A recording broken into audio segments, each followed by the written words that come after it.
Hi, this is Ann Holmes with the Scrappy Happy Quilt. We are going to be demonstrating joining the units today. This king-size quilt was made in 3 units. This is the last unit that I worked on, and there's no sewing in it yet. You can see the French fuse foundation there.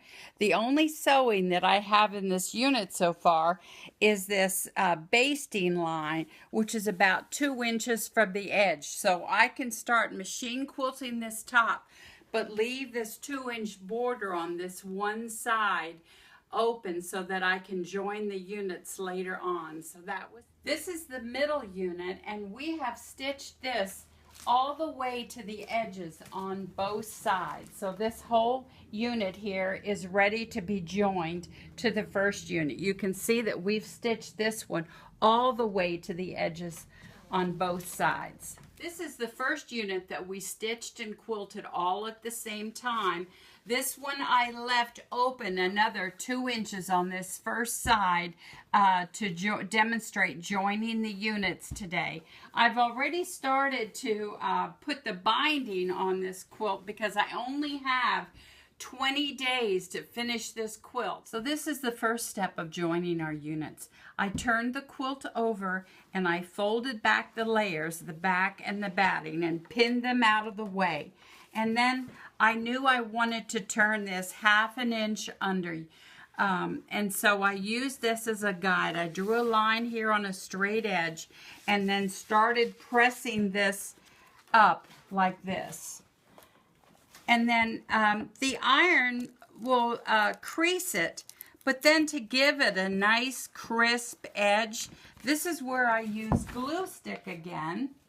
And I'll glue stick this whole edge. And then it will stay nice and crisp for joining our edges. See how nice that lays down after we have the glue stick in there?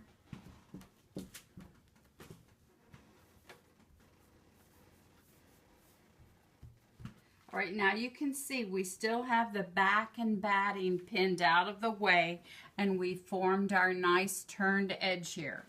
So now we want to join these 2 units.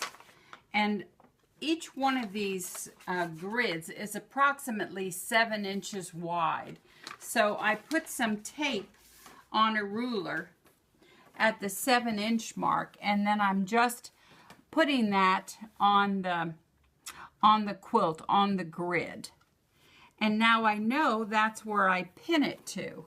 Now I have my straight pins ready, and I'm ready to just overlap this and line it up.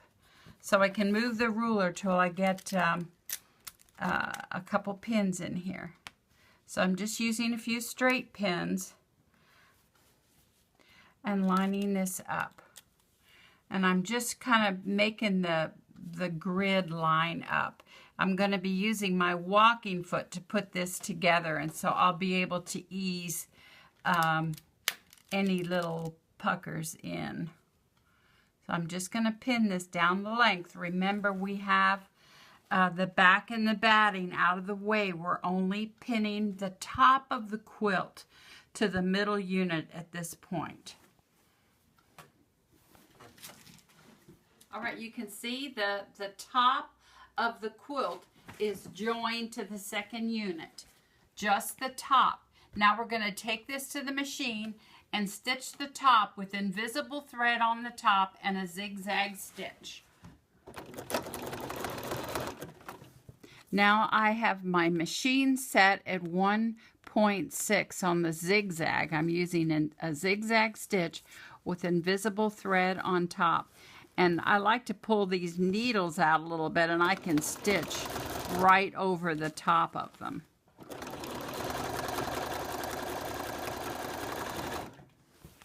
Okay, now that we have the top unit, the top of one section, this section, joined to the center section through all of those layers, we pulled now just the back away from the batting, and we stretch this out, let it stretch out, and now we're going to use a nice sharp scissors And we're just going to trim this batting right up next to the seam line. You can kind of feel it, you see.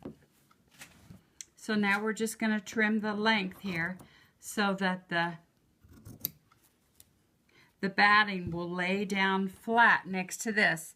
And then, okay, now that we have trimmed the batting so that it lays flat, what we're going to do now is turn the backing up to that new line we just created. That line was created when we stitched the top to the center unit, that small zigzag stitch. This is that line that we just created.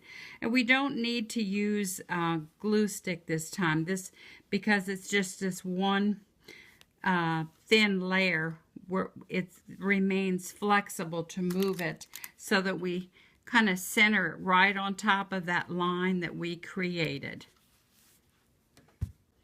All right, now we're going to be working from the back of the quilt.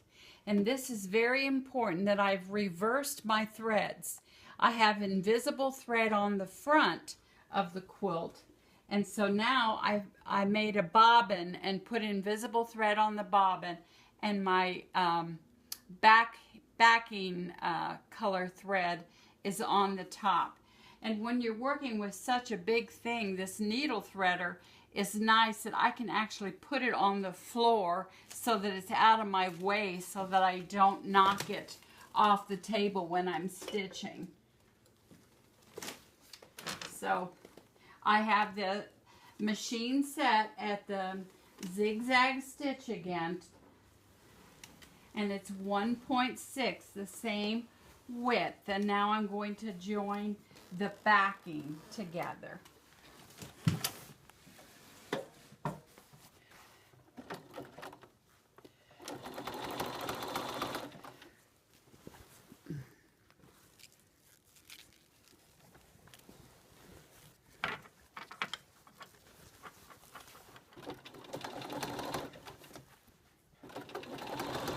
This is the last part of joining the units. We had a 2-inch margin here that we kept open for turning the edges.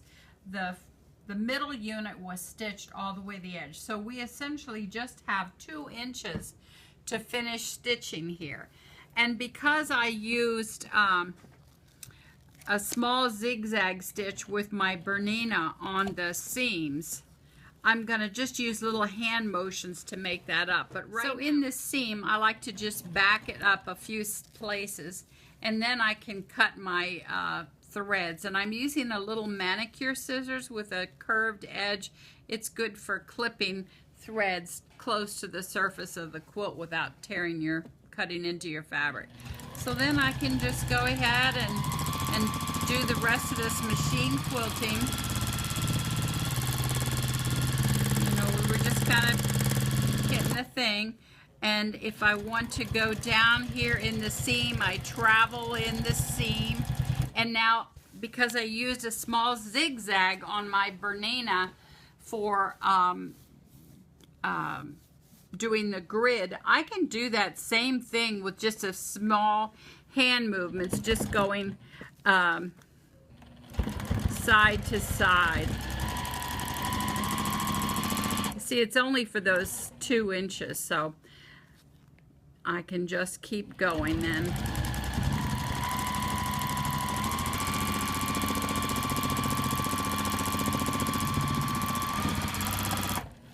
So here, I gotta lift that up. You can see that wasn't stitched there. So here I'm gonna use just my small hand movements for my small zigzag. It's only that small area. And the nice thing about doing it this way, the Juki has more room. This is a big quilt, and so there's no problem just doing that little zigzag for that small area. It sure feels good to be on the home stretch of this big king-size quilt. And for more information on joining the units, you can check out my book, No Sewing Until You Quilt It.